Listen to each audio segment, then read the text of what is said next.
Hi friends, welcome to my channel. ఈరోజు ప్రాన్స్తో సింపుల్గా curry ఎలా చేయాలో చూద్దాం. ముందుగా ప్రాన్స్ని నీట్గా శుభ్రం చేసుకొని ఒక కళాయిలో వేసుకొని స్టవ్ ఆన్ చేసుకోవాలి. ఇలా నీరంతా ఇంకిపోయేంత వరకు డ్రై చేసుకోవాలి. లాస్ట్లో సాల్ట్, పసుపు వేసి బాగా ఇంకించి ఫ్రై చేసుకొని సైడ్ పెట్టుకోవాలి. ఒక కుక్కర్లో పొటాటోస్ని కట్ చేసి 1 విజిల్ పెట్టుకోవాలండి.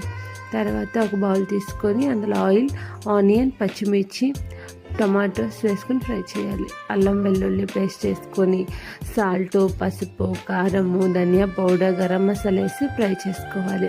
ఇలా ఫ్రై అయినాక మనం పక్కన పెట్టుకుని ప్రాన్స్ని వేసుకొని కాసేపు వేగనివ్వాలి. తర్వాత మనం ఉడికించుకున్న ఆలుని కూడా వేసేసుకొని బాగా కలుపుకొని తగినన్ని నీరు వేసుకొని ఉడికాక దించేయాలి. అంతే అండి. వేడి వేడి అన్నంలో కర్రీ కలుపుకొని తింటే సూపర్గా ఉంటుందండి. మీరు కూడా ట్రై చేయండి. ఎలా ఉందో కామెంట్ చేయండి, లైక్ చేయండి, subscribe my channel. Love you all, bye.